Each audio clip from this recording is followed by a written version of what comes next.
fuck am I watching right now?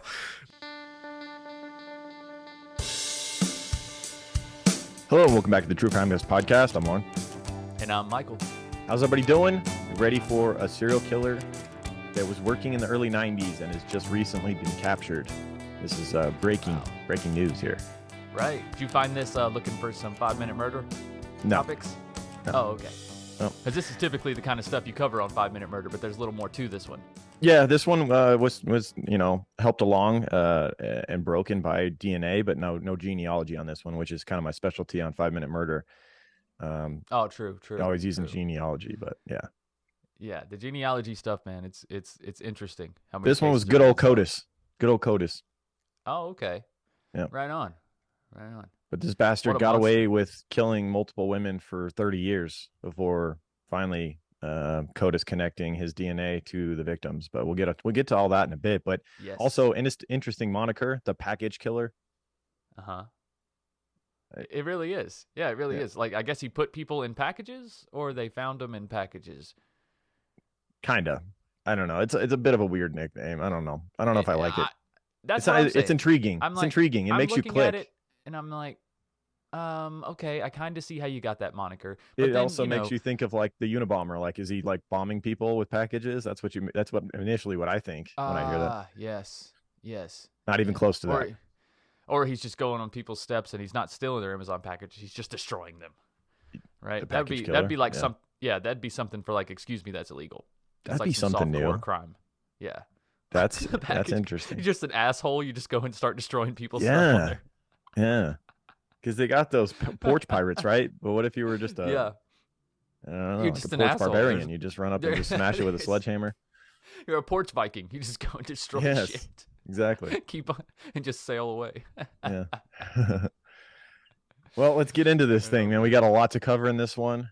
Indeed. But yeah, just recently solved in 2022, thanks to DNA yet again. But all right, let's dive into it. Right on, man. Let's go back in time.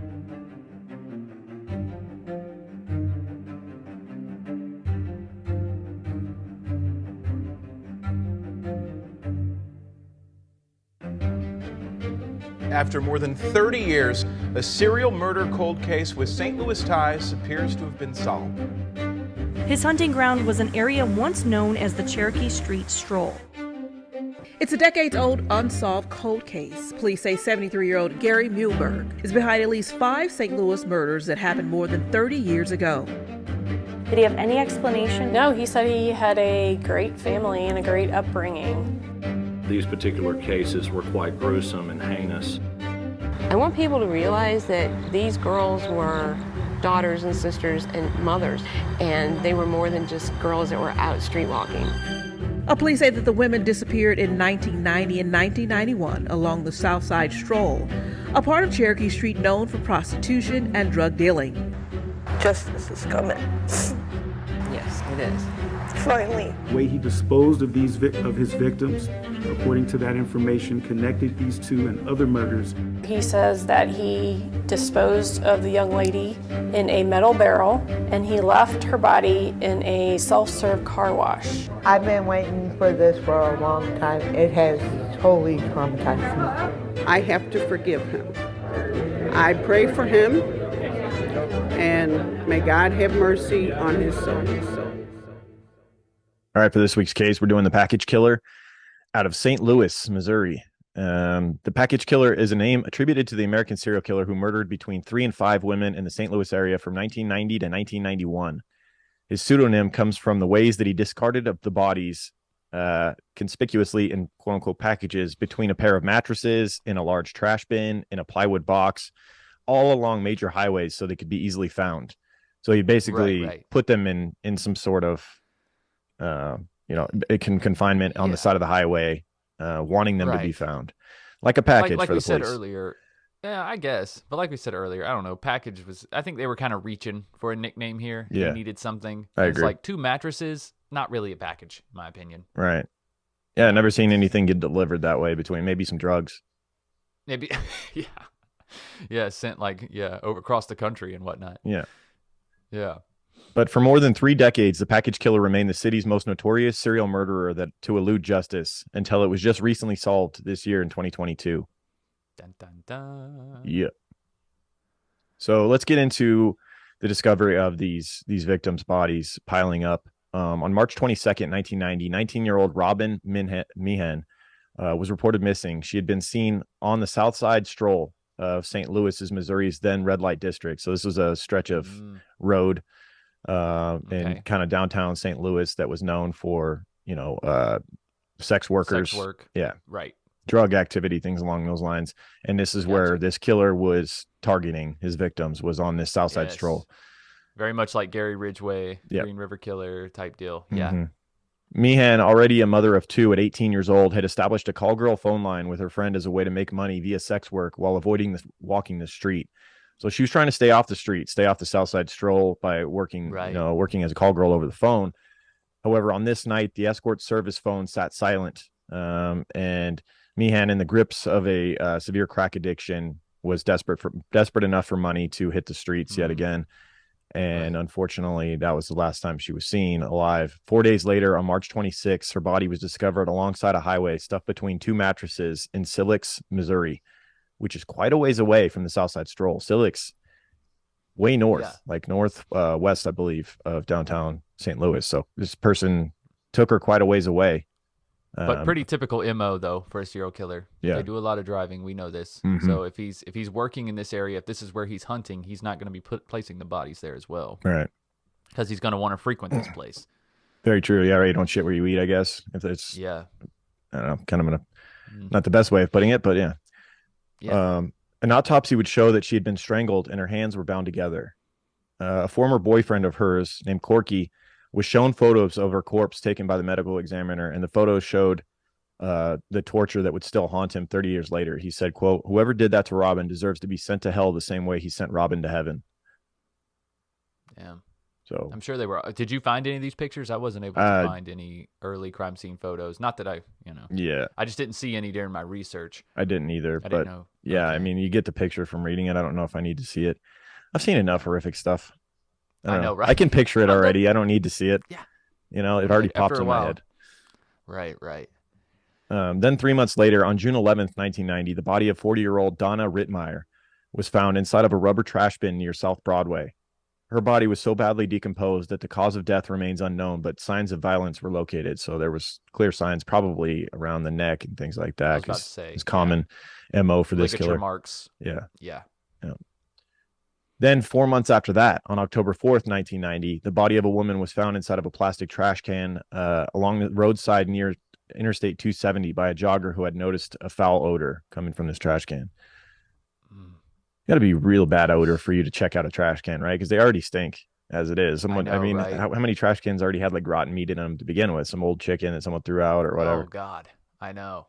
It's got to be real bad for me to go investigate. Those joggers, man, they're so curious. Or for joggers, man. I don't think any bodies would ever get found, really. We would never find any. Joggers, hikers, campers. Right. Those outdoors people. people. Ones that find bodies. Yeah. I'm just waiting for it to be my turn because I've done a lot of that in my time. Not so much jogging, but hiking, camping, exploring.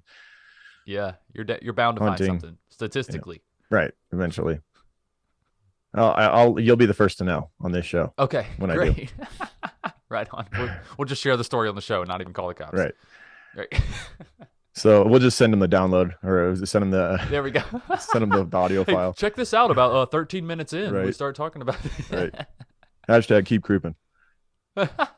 So the woman remained unidentified for months until police were able to confirm that the woman was 27-year-old Brenda Jean Pruitt, whose family had reported her missing back on May 9th. And these women all had the common lifestyle in that they were sex workers and they were on the South Side Stroll. Like I said, the killer was targeting girls working this area. Right. Then on February 17th, 1991, the body of a woman was found stuffed into a wooden box along the I-70. The victim was found to have been wearing a stocking cap, and authorities released the type of cap in hopes to identify the body, which later worked in that she was identified as 21-year-old Sandy Little, who had been missing since September 4th, 1990. So it took quite a while for her body to be found, being abducted in September and then not found till February the following year. Right. And like the other victims, she was known to frequent the South Side Stroll, working in the sex trade. Something unfortunate, she had a boyfriend that looked after her and usually would be on the South Side Stroll with her when she was working at night. So, however, he was locked up for, I think, an overnight stay in jail when she was abducted. Oh, damn it. Yeah. All of these women, no, he carries that guilt. All of these women would be found with ligatures around their neck and their faces covered. In addition to the victims all being tied, they were tied with similar Connex cable, and other physical evidence connected the murders of Pruitt, Meehan, and Little. The three women had hair of the same type of dog on the clothes that they were found in, meaning they were likely held in close proximity to the same animal. So it leads you to believe that this person was taking them to maybe their home, some location where he was keeping them long enough for his animal's hair to get on them. Right. That dog hair, man, it gets everywhere. If you're a serial killer, you got to be careful what kind of dog breed you have. For sure. Yeah, I'd probably have like a hairless cat if I were a serial killer. Yeah. But yeah, one of those hairless chihuahuas. Oh God. Yeah. It just adds to the horror too. Here's some advice. Don't have a German Shepherd if you're a serial killer. Their hair is literally everywhere. If I'm being held captive, it just makes it that much worse that there's like a hairless chihuahua running around, just a hideous animal.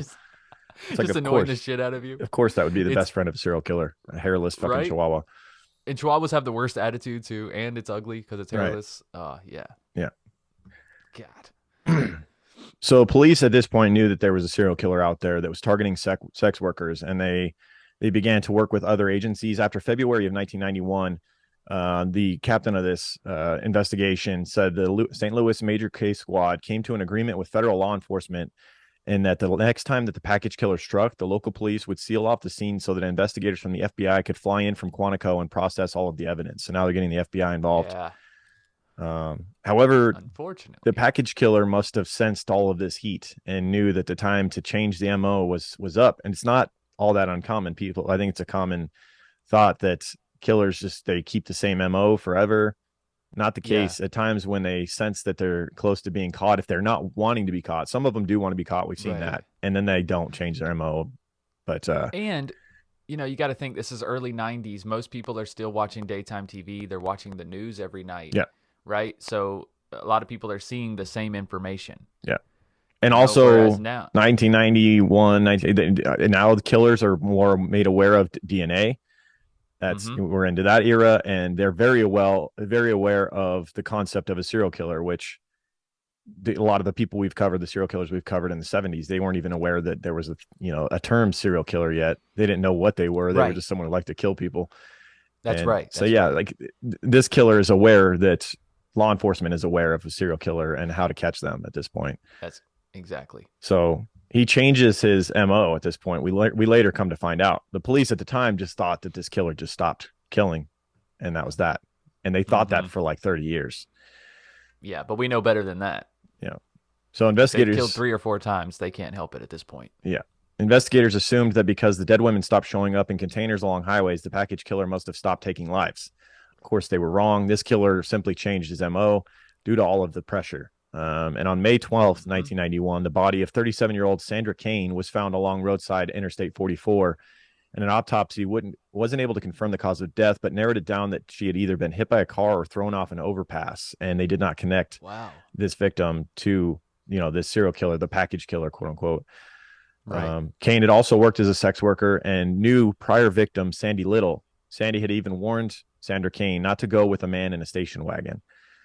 And so, kind of a creepy foreshadowing moment. But even though she worked in the same trade and had known one of the prior victims, the police did not connect this victim to the package killer. Well, it's just like what we've seen with all these cases in the past. If you target the right people, police are a little less motivated. I mean, yes, she may have known the previous victim, but she was also a sex worker who worked in this red light district who they probably weren't real focused on solving her murder. No, they're probably like, this lifestyle leads to tragedy more often than not is what they were thinking. And she either got hit by a car or something like that, or committed suicide, or who knows. Or got thrown from a vehicle, maybe in a disagreement. Maybe the guy didn't want to pay her. Maybe he throws her from a vehicle, whatever. But yeah, the fact that the MO didn't match up too. She wasn't found in any type of package. She wasn't found in any type of trash can or receptacle or nothing like that. So, they assumed it was someone else. Yep. Just they did, random killing. To their credit, St. Louis police, along with other law enforcement agencies, they definitely tried to catch this killer. Throughout the 1990s, detectives continued working this case, investigating more than 450 leads over 3 years. But the real package killer was never on their radar. That's hard to believe. Quote, more than 50 investigators worked on these cases back in the day, and not one linked anything to this actual killer. That's insane. Yeah. Did they know about the station wagon, or was this like way hindsight? Yeah, I mean, did this shit come out later? Yeah, I think it was way later. It's frustrating. But we also know that this killer was prone to steal vehicles as well. Yeah. So he could have had different vehicles. That was no big deal for him to pick up a different car. And in the 90s, I mean, breaking into a vehicle, come on. Most of the vehicles on the road were still probably 70s, 80s models. Yeah, I believe part of what he was doing during the time he was killing, I think he was buying and selling used vehicles, right? Oh. And as we mentioned, he later gets locked up for killing a guy that he was trying to sell a stolen vehicle to. So like you said, probably changing vehicles constantly during the time that he's abducting these women. Absolutely. So police, these bodies stop popping up in the same manner. The package killer has apparently ceased to continue what he's doing. And in 1995, a series of similar murders occurred in St. Petersburg, Florida, and St. Louis detectives were intrigued enough to travel there and investigate. They had no idea that the package killer had already been sentenced to life in prison earlier that year in 1993 in a case that did not involve packages, sex workers, or even a woman. So let's jump forward a couple decades to April of this year, 2022.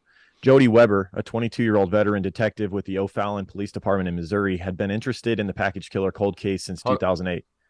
Hold on one second. You said she was 22 years old. She's actually a 22-year veteran. Oh, did I say she was 22? Yeah. Man, she's basically been doing it since she was born, huh? I know, right? I was like, 22-year-old veteran, 22? And she... 22 years on the force. Yeah, there you go. They slapped a badge on her when she came out. We can tell. Sometimes we can just tell. She's going to be a good one. Sorry for that. So a 22-year veteran of the O'Fallon Police Department, Jody Weber, clearly not 22 years old. Right. She had been obsessed with the package killer case, which was now cold. She became obsessed with it in 2008. And she said that it became her passion. For 14 years, she worked on it by herself, poring over the old reports and re-interviewing key people. Most of all, she was waiting for technology to advance to the point where the remaining pieces of physical evidence from 1990 could be tested for DNA. So they probably had to wait until the DNA testing could be used for tiny traces of DNA that were still, on these articles of clothing. Yes. Yeah. It's just, it's intriguing to me that a lot of these cases get solved just because one or two people on the force just can't let it go. Yep. Or maybe they just become obsessed with it. Maybe they remember the case from when they were younger or something like that. They get on the force, and then just the fact that they can't let it go is what solves these cases. Yeah. Everyone else is like, whatever. It's 30 years old. Yeah. Whatever. Yeah. We did everything we could. You're never going to solve it. We've already looked at all that same stuff. You're wasting your time. Right, but it only takes one person that's just hard-headed enough. Yeah, and one clue. Especially with technology that we have today. Yep. Yeah. So her meticulous investigation crawled along for more than a decade. Then in summer, a major breakthrough came. The lab said, we got a hit. We don't know who it is, but we got a hit. Nice. And so it wasn't long until Weber had a name to match the DNA that they had on, in storage all these years. And the name that came back through CODIS was Gary Muehlberg. Detectives had no idea who the hell this guy was. Like we said, he was never on their radar. They described boxes upon boxes of reports, evidence, and other material associated with the case, all of it stored in the Maryland Heights police station that Weber went through all again. But Muehlberg's name was nowhere in the countless pages of interviews and witness statements. So they were wasting their time all along interviewing all of these countless people that never even had an inkling that this guy was part of it. That's unbelievable. Yeah. It really and he was a career criminal. It's not like this guy was just like Mr. Right. Perfect. We've seen some of those serial killers where they have, they're an IT guy by day and they got a family at home and you would never suspect. Now, this guy was like a scumbag. Everyone thought he was a creep. Yeah, everybody knew that. Everybody was like, this guy's probably a serial killer. Yeah, only came out at night, used first name basis. Yeah, hung out in seedy areas, always switching cars. Yeah, come on. Turns out he killed another guy in 93 and was locked up for life because of that. Oh, jeez. So Maryland Heights Police Chief Bill Larson acknowledges that Muehlberg was not on the radar before that. Quote, it wasn't until the DNA match came back. Then we started looking at this guy and all the pieces started falling into place. Gary, who's now 73, was already in prison serving a life sentence for killing a man in 1993. So let's go into this guy, how he became the package killer, and how, we know how he got caught now. Right. But how did he end up in prison for life? We got to go through that murder as well. Yeah. So Gary Muehlberg was born in 1949. We don't have an exact birth date to do the birthday segment there. Dang. But he grew up in Bellefontaine Neighbors, which is a suburb city of St. Louis. That's the odd name of the for a whole town, city, right? Bellefontaine Neighbors. Yeah, that's the name. Wow. Yeah. Okay. His father, William, had been a policeman until he left to join the military during World War II, earning a Purple Heart after being wounded in the Pacific Theater. He later served as a mayor of Bellefontaine Neighbors for one term from 1955 to 1957. So this guy, his dad was quite accomplished. Quite accomplished. A Purple Heart for fighting in World War II, and then becomes a mayor of the town that young Gary grew up in. Less is known. What happened with Gary? Right? Less is known about his mother, Palmyra. But in 1966, when Gary was 17, the family moved to Salina, Kansas, where his father took a job with an oil company. Like their father, Gary and his brother Ronald enlisted in the military during the Vietnam War, where Gary completed basic training in 1968, and it's not clear whether he ever was deployed overseas. That same year, his older brother, who was 21, died during the Battle of Mekong Delta. So his brother dies at war. His father was a decorated war veteran, but we're not sure exactly what Gary did. Did he fight in Vietnam? We don't know. Yeah, we don't know. I know he had a problem with authority, as most serial killers do. Yeah. So I wouldn't be surprised if he was discharged for being I was about to say hard to manage, and just not worth it. Yeah. He probably dipped after basic training, if I had my guess. Around 1970, in June, he married for the first time. And 2 years into his first marriage is when we see the true side of Gary come out, the dark side. In February of 1972, Gary was charged with rape, kidnapping, and aggravated robbery after breaking into a house in Salina where an 18-year-old girl was home alone. She told the police that the 23-year-old Gary Muehlberg at the time held her at knife point, raped her, and then forced her to accompany him to a bank to withdraw $25. A judge ordered a mental competency examination be done on him prior to his trial, and he was convicted of the robbery charge but acquitted of rape. So he breaks into this 18-year-old girl's home, rapes her at knife point, and all they give him is a robbery charge. They were probably unable to prove the rape or something. So I don't get it. I still don't get it. I mean, yeah. I mean, he's alone with her in the home, held her at gunpoint, and it's like some reason you have a hard time believing that he would rape her as well. Yeah. With a history of violence. Mm-hmm. Crazy. After spending a month in prison, he was ordered to check into the treatment facility at the VA facility in Topeka, though it's not clear if he ever did check in. It's the 70s for you, right? I mean, they just they just didn't care. They didn't care about people's mental health. Keep track of they just anything. They'll figure it out. Maybe he was in the military, maybe he wasn't. I don't know. Yeah, maybe he went and checked into rehab. Maybe he didn't. I mean, yeah, maybe he didn't. Who not knows? our problem. He'll probably move on to some other town and kill someone there. Then it won't be our problem. Yeah, exactly. So in January the following year in Salina, a 14-year-old was babysitting an even younger child when Muehlberg knocked on the door, asking if he could use the telephone. Brandishing a knife, he told her he was going to rob the house. He then tied and gagged the young girl, locked her in a bathroom, and began filling the bathtub with water, which is fucking creepy to think. What the hell was his plan here? Thankfully, the plan got thwarted because a car drove by and Muehlberg panicked. Thinking it was the girl's parents, he fled. Whew. But he's got her fucking hogtied, essentially, and filling up the bathtub. Was he going to, drown her? Yeah, he was going to drown her. I don't get it. Most definitely. He's clearly got off on torturing people, right? We see that later. Yes, absolutely. Some kind of a sexual sadist. Yeah. He was again charged with aggravated assault. At trial, Muehlberg's lawyer tried to claim that Muehlberg had gone insane at the time of the incident. His wife, his mother, and a psychiatrist all testified in his defense. You imagine, testifying in your defense of your son who tied up a 14-year-old girl and was going to drown her in a bathtub. So I'm check sorry, this out. I'm writing you off. If my son does this, fuck him.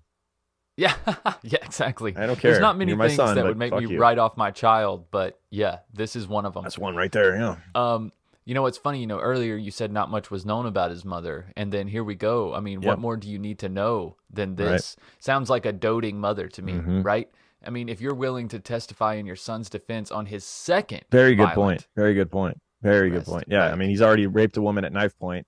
She had to have been made aware of the details of that, right? That he already got away with and only got assault for. And now he's tying up a 14-year-old girl and you're still testifying his defense? Yeah. And you're his mother. There had to have been subtleties throughout his childhood. It was like, maybe he's not going to be quite right. Maybe Gary's not all good. Was it Colehep? Todd Colehep? Was it him that his mother did the same thing? Yes. Where Todd all the way Colehep. to the end, her boy could South do no Carolina. wrong. Yeah. Yep. And you see what he did. Yep. I mean, God. Similar shit. Keeping women captive and Very torturing similar them and all of that. Yeah. Very similar. Todd Colehep had a little more like immediate rage, I guess, than Gary did. He was a little less planned. Yeah. Because remember, he also murdered those people in the motorcycle shop just for making fun of him. Oh, yeah. Like that dude. Yeah, that always gets shoved under the rug because he was arrested with the girl in the trailer. But I mean, God, the massacre that happened in that motorcycle shop cannot be downplayed. I mean, that right there, that's as dangerous as you can get, man. Yeah. How did this fly? Jesus. So after his wife, his mother, and a psychiatrist testified to his defense, the jury was not buying it. They still found Muehlberg guilty, and he was sentenced to 5 years in prison. So later in 1973, Muehlberg's first wife would divorce him, and he had little contact with his first wife or son after that marriage thereafter. So he had a son with her, but after being arrested for this assault, his wife divorced him, and he basically moved on and didn't really play a role in their life anymore. Thankfully for that boy, right? You don't need this guy as a important role model for you. Don't need that father figure. No.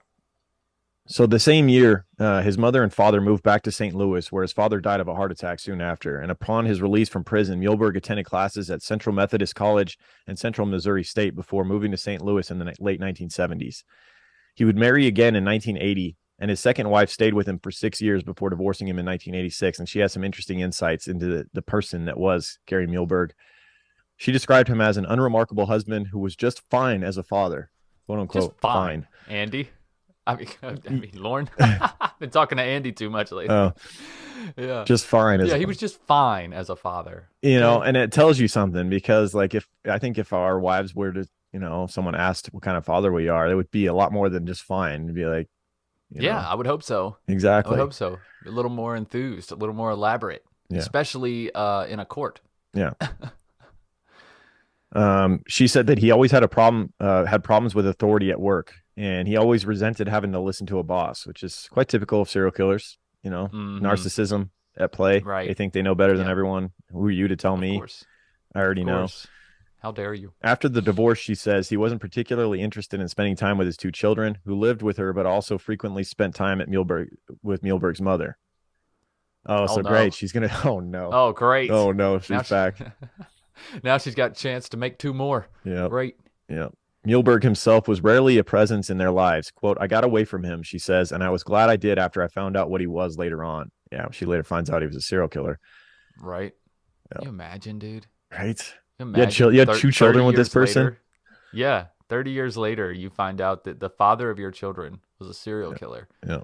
Before and you're just so thankful that you pulled the trigger and divorced him way back when, because who knows what would have happened otherwise.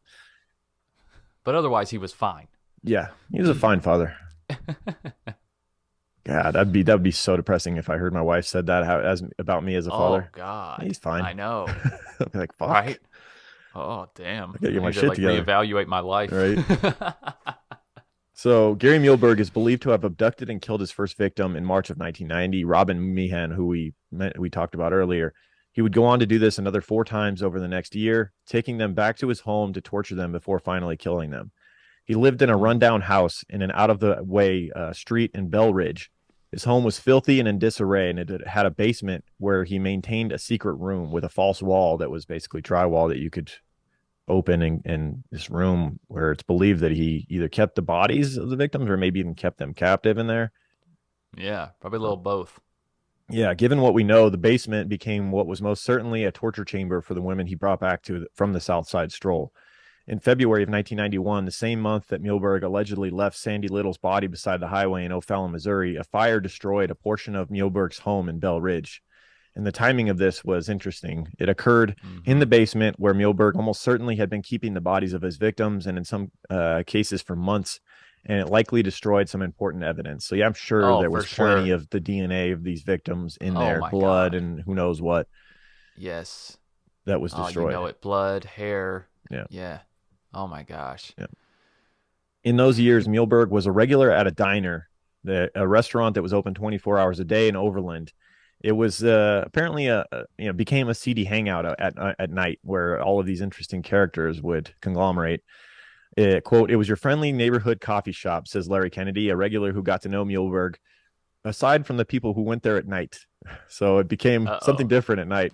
Another regular from that time said that the diner became a host to a wild crowd where people would avoid telling each other their last names. Oh, like Waffle House. Yeah, exactly, right? It's like Waffle House after midnight. Man, there's some serious scraps that go down at Waffle House at night. Oh, hell People yeah. getting hit with chairs, and it becomes like a WWE match in there. Right. But if you go on like a Saturday morning at 10, it's the nicest crowd you've ever seen. Right? Yeah. Yeah, it's family environment. Yeah. Yeah. Wasn't there like a Denny's thing with something the slam breakfast or something like that? Oh, yeah. The Grand Slam breakfast. Yeah. The All-Star breakfast is at Waffle House, and then the Denny's Grand Slam, I think. They really should buy the rights to that over at the Waffle House, and then you have the midnight Grand Slam where it's just like people getting hit with chairs and shit. That's your breakfast. Sounds like a wrestling match. Bring out the cage match. Right. So this diner that became, something different at night. Muehlberg was, of course, a part of that crowd. Kennedy says, quote, "You'd see him there at 10, 11, 12 o'clock, and then he'd be there off and on the rest of the night." Muehlberg would apparently stalk his waitress girlfriend, often posting up at the diner for the majority of her shift, regulars say. Quote, "He was always staring down at somebody." One said of Gary, who stands at 6'3". Gary didn't like anybody who didn't respect the way he lived.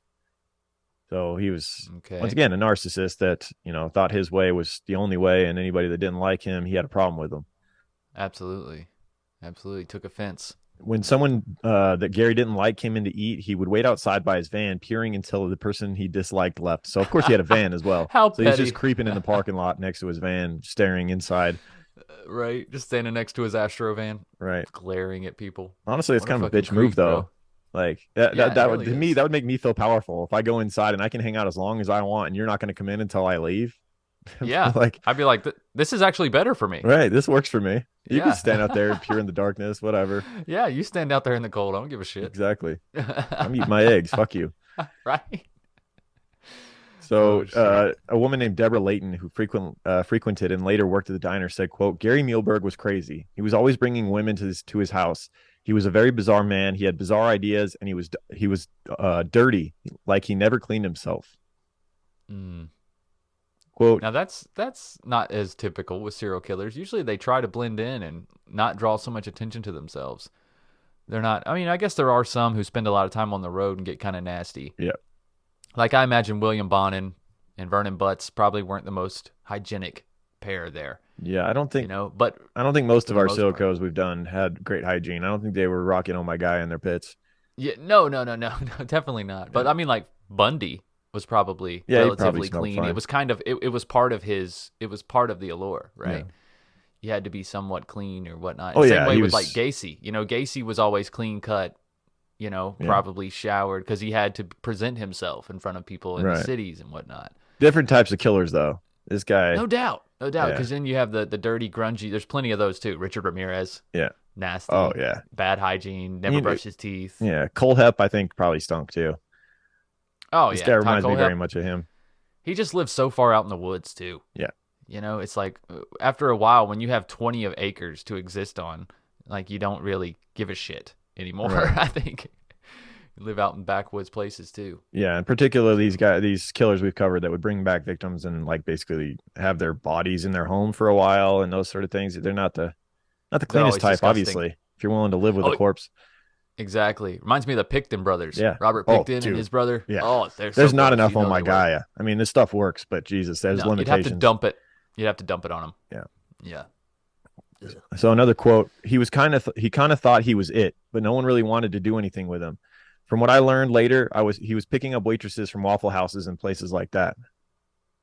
So, right, makes sense. Taking the low-hanging fruit, I guess. Both Layton and the brother of a woman Muehlberg dated at the time say that Muehlberg often bragged about being an officer in the Freemasons, and he had a highly inflated sense of self-importance. Quote, he always talked about what secret organization it was and that he helped children so nobody would ever investigate the Masons. Dude, we need to investigate the Masons. Let's not go down that road. I think that's Is that a bad idea? Yeah, it's a bad idea. They seem like they have a lot of time on their hands to go after a podcast. They really do. If we went after them. And they are really proud. Yeah. Masons are proud people. Yeah. They are proud peeps. That's not a fight I'm willing to fight. Let's let them be.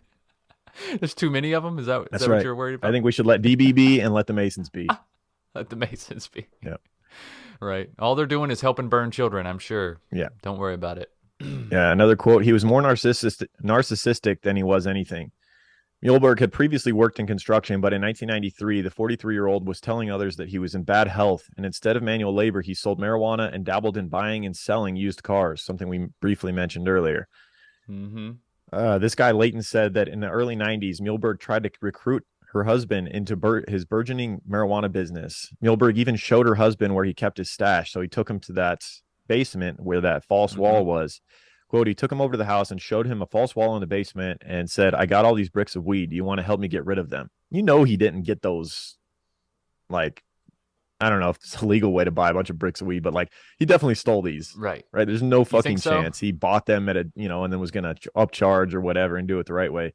Well, you don't never know. He could have stole a car, traded the car for him. I mean, this guy, maybe. he wasn't above doing shit like that. No, I doubt that he paid for them all up front from a dealer or whatever. Yeah.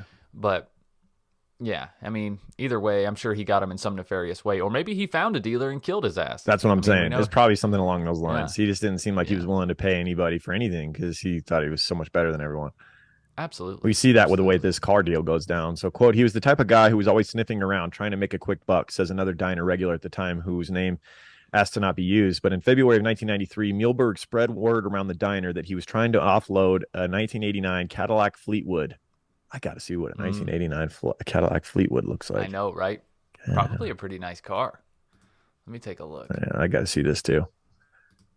No, it looks like your grandpa's car, basically. If you you grew up in the 90s, this is the car your grandfather drove right here. You've seen this. It smelled like shoe leather and aftershave inside for sure. Yeah. Absolutely. Yeah, these cars are too popular. Yeah. They were too popular. You don't see them on the road anymore. So looks like a comfortable ride, though. Probably just soaked up the Well, speed it's a bumps caddy, bro. That's the one thing they're good at. Yeah. Oh, yeah. It's like riding on a magic carpet. Yeah. I'm sure you're just like... Yeah. God forbid you get in an accident against one of these tanks, too. I know, right? All right, so he puts out word that he's trying to sell this 1989 Cadillac Fleetwood, and a guy named Kenneth Doc Atchison, another regular at the diner, was interested in purchasing the car. So on February 8th, Atchison told Kennedy and Leighton that he was going over to Muehlberg's house with $6,000 to buy the car, and these two regulars that they were knew what kind of guy that Gary Muehlberg was. They tried to warn him about him going over there alone with that $6,000. Yeah. As they knew Muehlberg had always been a menace and was, involved in large scale drug dealing. And he's a career criminal. You're just going to go over to this scumbag's house with $6,000 in cash alone and expect this to go well? You shouldn't even do that today. No. Regardless Meet of in a what public you're doing, place. Don't go to if you're someone's house taking like that. thousands of dollars to go make a deal, especially for a car, always take someone with you. Yeah, and go to a public location. Always meet in a public location. Yeah. This was just an absurd risk, honestly. But Atchison, who was 57 at the time, waved his friends off and headed over to Muehlberg's house alone. And of course, he was never seen alive again. Muehlberg, however, showed back up at the diner that same night, showing off a stack of newly acquired cash. Oh, look at that. Wonder where he got that It from. reminds me of Goodfellas when they do the big heist and the one dumbass shows up with a pink Cadillac and his wife's got a new fur coat and everything. Oh, yeah. And De Niro's losing his shit like, don't buy anything, you fucking idiot. Yeah, I don't buy it. This guy, everyone knows this Masterminds. dude went to Muehlberg's house with $6,000 and all of a sudden the guy's gone and he show up with cash. Like, come on. Of course he got caught. Right. This is the dumbest shit I've ever heard. Seriously. It reminds me of Masterminds, man. Remember I told you about that story that took place here in North Carolina where those people, they robbed the Wells Fargo. Yeah. And then they immediately take Started the money living and go wild. buy like a mansion. And then they buy new cars. They're buying like all new clothes. They're all in matching like remember when like those sweatsuits were popular? Yeah, the velvet. Yeah. They were like wearing all matching Just those. draped in and they're velvet. They're riding around on like brand new 4-wheelers and dirt bikes around their like rich neighborhood and shit. Yeah. But yeah, that shit didn't last long. Yeah. Obviously. I mean, even if the law enforcement doesn't come knocking, IRS is definitely coming for your ass at the very least. Yeah. Yeah. It's only a matter of time. Yeah. So Atchison, the victim in this, his family filed a missing persons report. And Muehlberg was immediately a suspect, and police wanted to search his home. In the following days, according to a 1993 police report, Muehlberg contacted at least 2 people and asked them to construct a plywood box made to his specifications. Investigators it's not suspicious at all. Right. Yeah, I need it about the size of a full-grown man. That's the box size. I mean, it's not for that. Long. It's not for maybe, that, but yeah, right. You know, it theoretically should be able to fit a full-grown man in it. Okay. Right. And need it for equipment. Right. Yeah. Investigators would later learn that Muehlberg used the makeshift box to store Atchison's body in it. Muehlberg remained in the house for a week with Atchison's dead body in the makeshift coffin in the basement. And according to another report from 1993, he then fled to Illinois, telling a friend that if police searched the basement, he would be locked up the rest of his natural-born days. Oh, well, why didn't you get rid of the box? He was trying to. I mean, it's not so easy to get rid of you need help getting a full-grown man in a fucking makeshift coffin out of your basement. You can't just fucking pick it up, throw it on your shoulder. That's true. That's very true. And also, he kind of did himself in with this whole box thing. It's easier to drag a body out yourself than it is like once you got it inside this box. Right. Exactly. But what we'll find out too is that the body didn't even fit in the box correctly either. It's like, wait, you had this specially made. Like you didn't measure how tall this guy is? Like, why did he not fit in the box? I have so many questions for him. I don't Maybe think the guy was like, well. I don't think he hired like the highest quality carpenter either. It's probably some fucking crackhead. I'll build it for you. Well, they said it was, the police described it as a crude coffin. Yeah. So I'm sure it was, rough cut, just hammered together. It was made out of pallets, bro. Some wood pallets. Yeah, probably. Guaranteed. Maybe some old pine wood or some shit. Right, some balsa wood. Yeah. So from Illinois, he called friends offering them money to go to his house and pretend to do lawn work while checking to see if the police were surveilling his premises. He then offered one man, Jerry Akers, $20,000 to move the box containing Atchison's body out of the basement. Jesus, $20,000. He ain't going to pay him. He ain't going to pay him. He doesn't have $20K, first of all. That's true. Like, once the guy gets the body out of there, what do you think he's going to show up and promptly pay the guy in cash? Like, fuck no. No, I'd need that up front. Yeah. I'd need that up front. 100%. Wisely, Akers declined, and he asked another man to go let his dog out. And while he was at it, moved the box containing the body in the basement why are you letting the dog out? Could you go ahead and move that giant box in the corner too? The bloody, stinky, rotten corpse box in the basement. One more. How do you think you pitch this? Hey, can you go let my dogs out, man? Like they've been locked up for a while. They need to go. I'm sure. Sure, man. Yeah. Oh, one more thing. Just one little favor. There's a corpse in the basement. It's in a box. His feet are sticking out of the box. Can you just get that out too for me? Right. Thanks, man. Just run that by your closest riverbank or whatever. Exactly. Toss that in there for me. I'd appreciate it. Yeah. Yeah. If you have an incinerator, that'll work too. Right. I'll bring you a little extra weed by later. Yeah. Thanks, man. Yeah. So, of course, Gary would be arrested 1 month later on March 27th, 1993. They had endless witnesses basically saying, yeah, this guy's telling me he's got a body in his basement and he wants it moved out. Yeah. And he's on the run. So, yeah. The deputy, it's really, truly amazing that he got away with murdering five plus women for 30 years when you see how poorly he hid this crime here. But once you said, like you said, he was targeting sex workers that worked in the red light district. And yes, sir. Unfortunately, he targeted the wrong person. He targeted someone who had connections to society, someone a lot of people cared about, someone who was expected to be somewhere. I was going to say part of the problem is like we a lot of times give law enforcement a lot of flack because it seems like they don't investigate these as hard, but also it's a much tougher investigation because where do you start? The basic things about a homicide investigation is you start within their circle and then you work your way outward. Yeah. You start with people they know. But when you're down in the red light district and anybody could just pull up that doesn't know you, doesn't know the victim, and then they just take them away. That's where do you start with something like that? Exactly. It's tough, especially in the 90s with a lack of surveillance cameras everywhere and GPS and things like that. Nobody had cell phones yet. Like it's just where do you start? And in those districts, they don't want cameras. Yeah. I mean, the businesses don't want cameras. Mm-hmm. Why would they put them up on the outside? You know what I'm saying? Like they don't want their own activity getting recorded. Yeah. So yeah, and at nighttime in the 90s, even if they did have a it's tough. security camera, I mean, we see the quality of these fucking security cameras till this day. They're still grainy in 2022. They still And what do you think garbage. they I don't look get like in that. 91? What do you think they look like? Fuck. Like Seriously. an 8-bit video game, basically, from the 90s. I Look got like a Mario. Right, I got a 4K camera in my pocket, but we can't get some decent security cameras out here nowadays. Exactly. It's crazy, man. Don't make any sense. Yeah. So the deputy from the Wayne County Sheriff's Department in Illinois had no idea he had handcuffed a serial killer when he finally brought in Gary Muehlberg. He had already killed 5 women at this point, at least, if not more. And during an interrogation in St. Louis, Muehlberg admitted to police that Atchison was dead in his basement, though he swore he hadn't killed him. Of course not. He's just storing the body for the real killer. It's just that kind of guy he is. He's that cool. He began to cooperate with law enforcement, but only because he was trying to pin the murder on his boss at the construction company. Muehlberg insisted that he was being framed, that his boss apparently killed this guy and then put him in Muehlberg's basement because he hated him that much. When you could just, maybe fire the guy. You go the normal routine when you don't like your employee. Right. Why did he pick his boss, man? Because he has a problem with authority. Exactly. He's like, fuck that guy. He can kill 2 birds with 1 stone. Get off for murder and lock up his boss, and then he's the boss. He made me stay 30 minutes after. That's right. He thinks he's just going to show up to work on Monday. His boss gets hauled away, and he takes over the job site. That's what in his sick mind, what he thinks is going to happen. His narcissistic world that he lives in. Right. He's just like, this is going to be great. 2 birds, 1 stone. They'll never get me. 100%.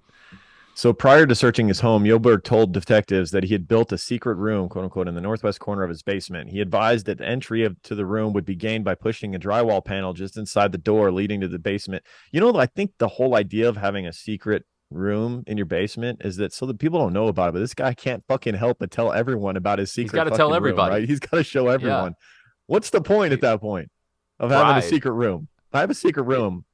Not even my wife's going to know about it. My kids, nobody's going to know but me. Right? So I can do whatever the hell I want in there. It's not going to be any serial killer fun stuff. It's probably just going to be some masturbation or something like that. But either way, it's a secret room. Yes. Ah, damn. Just a chair secret with tissues and lotion. It's probably what mine would be. And a flat screen on the wall. Well, probably some old nudie mags, man. Let's keep it old school. Oh, okay. Oh, you're keeping it old school. It's like a little peep show in there. Untraceable. Yeah, there you go. So detectives searching the premises in 1993 found it in total disarray. In the basement's quote-unquote secret room, they found Atchison dead, of course, the body, entombed in a hastily constructed wooden box, quote, a crude coffin, say that 3 times fast, right, is how police later described it. They couldn't get his whole body in there. His feet were sticking out, for God's sakes. Right. I mean, this is truly like the Three Stooges murdered somebody. He like just him did and his not give a friends. shit. But I mean, look how long he had gotten away with killing people, though. Yeah. You know what I mean? We talked about this so many times. They get really comfortable, Mhm. and they're already narcissists. But he picked a guy that he was connected to, a guy that people knew was going to his house to purchase a car.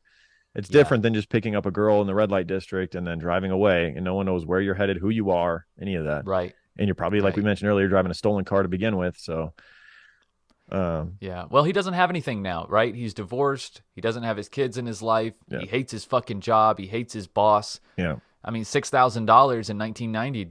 It's a lot of money. It'll last you a long time, man. You probably live 6 months on that shit. Yeah. Yeah. That's a lot of late night diner beers. Yeah, exactly. Quote, this guy must have been pretty tough, old guy, because he had a rope around his neck. He'd been stabbed. He'd been shot. And they tried to kill him 3 different ways. Jesus. Muehlberg had also secured Atchison's hands with a pair of handcuffs. The car Muehlberg had claimed to want to sell to Atchison turned out to be stolen. So the whole thing was a sham to begin with. There you go. Yeah, the car couldn't have even been legally sold. He didn't have the title to it. Didn't have the title. Yeah. Right. After killing the prospective buyer and taking his $6,000 cash, Muehlberg sold it to his boss at the construction company. Oh my God. So he did get back at his old boss, I suppose, because I don't think the boss would get any of that money back. That's you all he buy really a stolen wanted. car and you don't have the title. That's on you, bro. So now he's made $12,000 on this car. Yeah. Oh, I don't know if he sold it for 6 to the boss. He probably gave him a discount thing, Oh, maybe. Who knows? But during Muehlberg's 1995 trial, the defense claimed that he had been framed by his boss. Quote, or the jury didn't buy the implausible story, sentencing Muehlberg to life in prison without the possibility of parole. Yeah, that's hard to believe, that one. Where's your evidence that your boss framed you and put this body in your basement? He just thought he was going to be charismatic enough to just woo them with that statement. Yeah.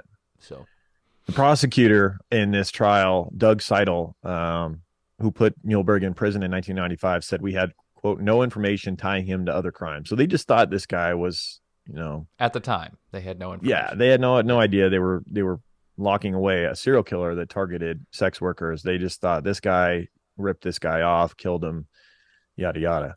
Right, and he would go on to live in prison for the next couple decades with no one knowing he was the package killer. So despite his life sentence, go ahead. He didn't even plead guilty to killing Atchison. Right. No, right? He still anything. Yeah, yeah, you're right. Yeah, he still denied that, said he was framed, yada yada.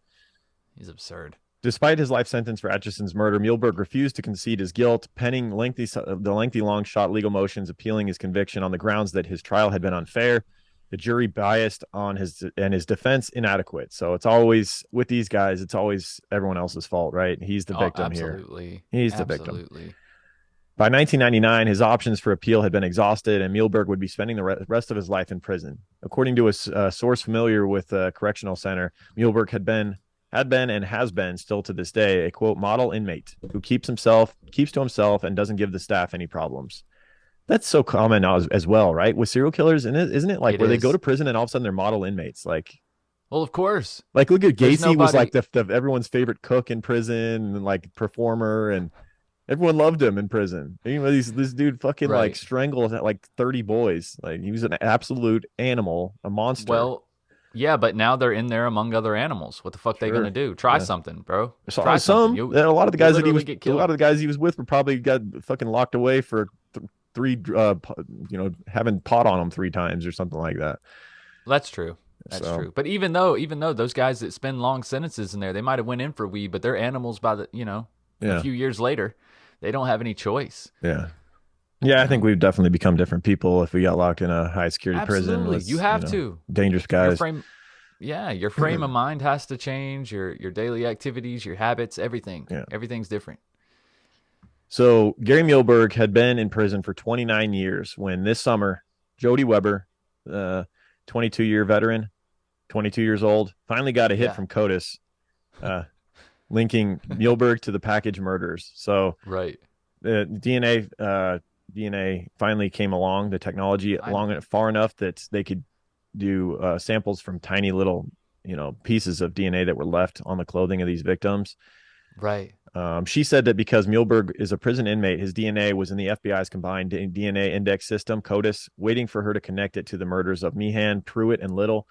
And in July, Sandy Little's son, Chris Day Jr., so one of the victims, Sandy Little, she had a baby at the time, a little baby boy who's now a man. And she asked him to come in to the O'Fallon police station, where Weber swabbed his nose for DNA sample and was able to connect that as well, just strengthening the case. And by summer, police sources say that they had 4 pieces of physical evidence from 3 victims that connected back to Muehlberg, and Weber would pay him a visit in Potosi Correctional Facility. And this is a little bit like, what's that show we love on Netflix? Mindhunter. It's a little bit like that. She goes and sits down and talks to him and gets a relationship with him and helps to get him to confess to these murders. Quote, he was surprised to see us after 32 years, Weber says of their first meeting. Muehlberg was not in good health, which meant that Weber had to act quickly or risk the man taking the secrets with him to the grave. Quote, I have to be friends with him, she said. Friends is too strong of a word. I have to be open to what he says, whether I like it or not. So she's trying to get him to trust her. And you know what just occurred to me? You know how you said he's not in good health? Well, he wasn't in good health 30 years ago either. So it's like, that's what he was telling his friends then, right? That's why he wasn't working people at the time, and he was only selling weed. Yeah, you're right. He's definitely full of shit. He's just a little woe is me. Oh, I'm not in good health. Blah blah blah. Probably just got really shitty habits. Right. Yeah. 100%. Yeah. Muehlberg was initially hesitant to discuss his heinous crimes. Quote, it was hard for him to talk about it, she says, describing him as remorseful. However, she developed a rapport with Muehlberg, and the second time she interviewed him, he opened up. She says he described the details of all 3 gruesome murders, giving her a confession. It almost seemed to give him relief. Quote, he wanted to shake my hand at the end of the interview.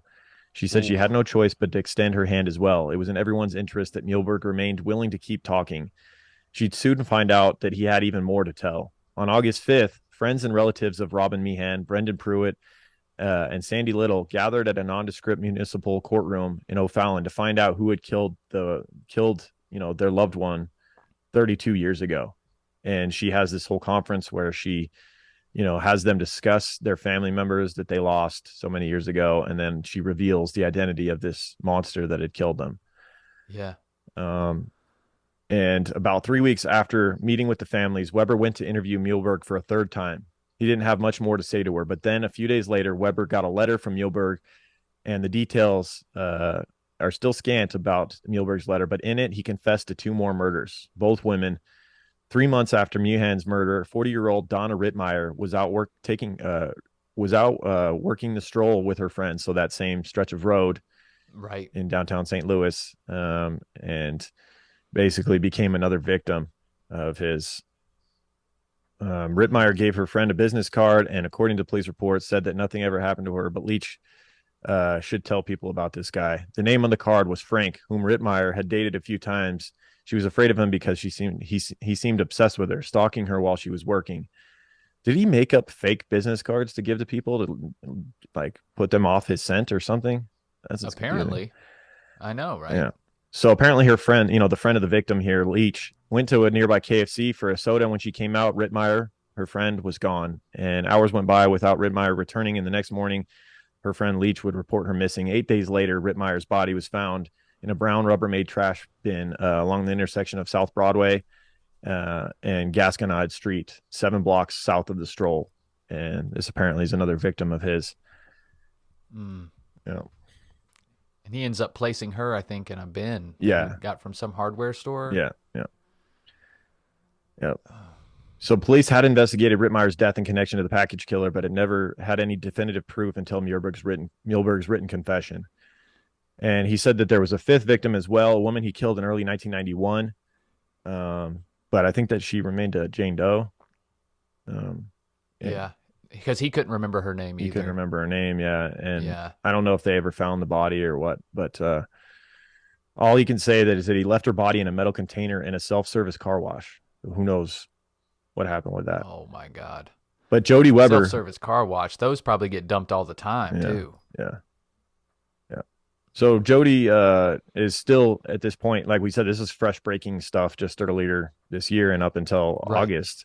And so she's still now pouring through missing persons reports from that time frame and trying to maintain a relationship with Gary Muehlberg so that, if she finds some more potential like Jane Does or some victims that their cases are cold from the area at the time, she can ask him about it and maybe get more closure for these families. Because he probably killed more than 5 women. I mean, it's rare that they take a 30-year layoff like that and they just don't kill it all.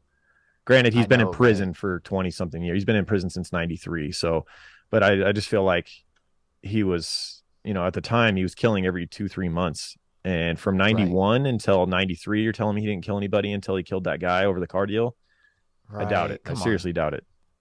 Me too. Especially if this is how he's getting off. And then most of his victims were women. Yeah. The only reason he killed that guy was for financial gain. It was just a quick buck to be made. Yep. He thought, well, he's a loner. Nobody will care. Yeah. But yeah, he really fucked up. Yeah. And it sucks though to be this investigator, Jody Weber, and have to maintain a friendship with this person. Yep. That is. But you just keep in mind the good that you're doing. The good that you're doing. I know. It's just tough. It's tough. It's like playing a creepy role or something. Like when you're acting. You know what I'm saying? Like when you. Yeah. I don't know. It just it kind of rubs off on you a little bit. You're like, ugh. That's life. I mean, how many people have to deal with assholes in customer service in a job where you do customer service and you're like, fuck, I don't want to be nice to this asshole. I mean, some Karen who feels like she was overcharged is a totally different, different you also story get a much than greater, a serial killer. You also get a much greater reward for dealing with the serial killer than you do for dealing with this Karen. You get to keep your fucking mediocre paying job. Right. I agree. Well, don't keep your mediocre deodorant, though. I was going to say, do you also agree that Oh My Guy is far beyond mediocre deodorant and all natural for your armpits? I 100% trade in your mediocre deodorant for some real deodorant from Oh My Guy. Real deal. That's right, because Oh My Gaia is an innovative, all-natural deodorant, fragrance, and beard oil company specializing in paraben and aluminum-free products. Their innovative line of deodorants inhibit the growth of odor-causing bacteria while still maintaining effectiveness. And at Oh My Gaia, they use only all-natural, paraben, and aluminum-free organic ingredients, guys. And there's tons of scents to choose from vanilla, cherry almond, sandalwood, lavender, lemongrass, Egyptian musk, sweet pea, sailor, barbershop, pear, bergamot, amber. And we have our very own scent, True Crime Pine, a great unisex scent, which a lot of these scents are. If you don't know where to start, True Crime Pine is a great place. And because you're True Crime Guys listeners, you can use the word Creeper for 15% off your order. That's Creeper, Creeper.